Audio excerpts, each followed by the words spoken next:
अस्सलाम वालेकुम। मैं मोहम्मद ख़ान, आई मैक इनोवेशन से। आज आप लोग डिस्कस करना है कि आइडिया और एजुकेशन क्या होता है। बेसिकली जब क्लाइंट सबसे पहले आपसे ब्रीफ शेयर करे तो आपका पहला सवाल चाहिए कि आपका ऑब्जेक्टिव क्या है, आपके टारगेट ऑडियंस क्या है, बच्चा है, बूढ़ा है, मर्द है, औरत है, एज क्या है। क्यों? क्योंकि हर लिहाज से टाइपोग्राफी चेंज होती है एजुकेशन के एतबार से, हर लिहाज से कलर कॉम्बिनेशन चेंज होते हैं, हर लिहाज से। ठीक है ना। वो कैसे आ गया कि मैं सबको बताऊंगा। क्या बच्चा है तो कॉमिक फॉन्ट होना चाहिए, कोई खातून है तो उसके लिए मतलब फीमेल्स के लिए ज़्यादा स्क्रिप्ट फॉन्ट ज़्यादा बेहतर है, कोई लड़का है तो उसके लिए सेरिफ एंड सेरिफ फॉन्ट हो सकते हैं, खास मैच्योर लोग हैं तो उनके लिए खास स्पेसिफिक सेरिफ और बहुत सीरियस किस्म के फॉन्ट्स हों। यानी हर एक के लिए अलग फॉन्ट्स है, कलर स्कीम है, कलर कॉम्बिनेशन है, हर चीज़ अलग अलग है। ऐसा नहीं हो सकता कि आप एक चीज़ सबसे ही बराबर। हाँ, कुछ चीज़ें ऐसी होती हैं जो जनरल जेनेरिक है, तो उसके लिए फिर आप सेरिफ एंड सेरिफ करते हैं, फिर इसमें कॉमिक्स या स्क्रिप्ट फॉन्ट पे आप नहीं जाते। ये खास डिज़ाइन के कुछ रूल्स हैं जिसको हम पढ़ेंगे आगे डिस्कस करें। फीमेल के अतबार से हम आपको तमाम चीज़ें बताएंगे कि आपकी फ़ॉन्ट सिलेक्शन क्या होनी चाहिए, कलर कॉम्बिनेशन क्या होना चाहिए।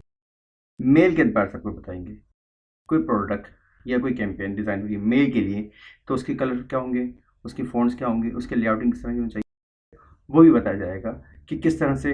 किड्स की दुनिया बिल्कुल डिफरेंट है, बहुत कलरफुल है, बहुत हैपनिंग है, बहुत कुछ होता है उसके अंदर, बहुत मज़े का होता है। उसकी इलस्ट्रेशन बहुत ज़बरदस्त होती है, उसकी जो ड्राइंग्स हमें बनाते हैं अलग अलग बच्चों को एंगेज करने के लिए बहुत ज़बरदस्त होती है, बहुत ज़बरदस्त होती है।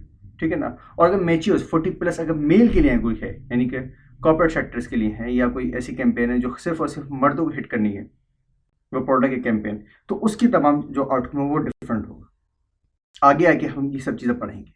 इससे पहले जो हम पढ़ रहे थे वो सिर्फ और सिर्फ जो पढ़ रहे थे हम पढ़ रहे थे कि डिज़ाइन एग्जीक्यूट कैसे होता है या टूल्स कैसे पढ़ते हैं। अब हम पढ़ रहे हैं कि क्लाइंट से ब्रीफ लेके अब हम उससे डिज़ाइन का आइडिया या उसकी कैंपेन का आइडिया एग्जीक्यूशन पढ़ेंगे कि आइडिया कैसे जनरेट करते हैं और एग्जीक्यूशन कैसे होती है। तो ऑब्जेक्टिव, टारगेट ऑडियंस, ये सबसे पहले आपको क्लियर होने चाहिए।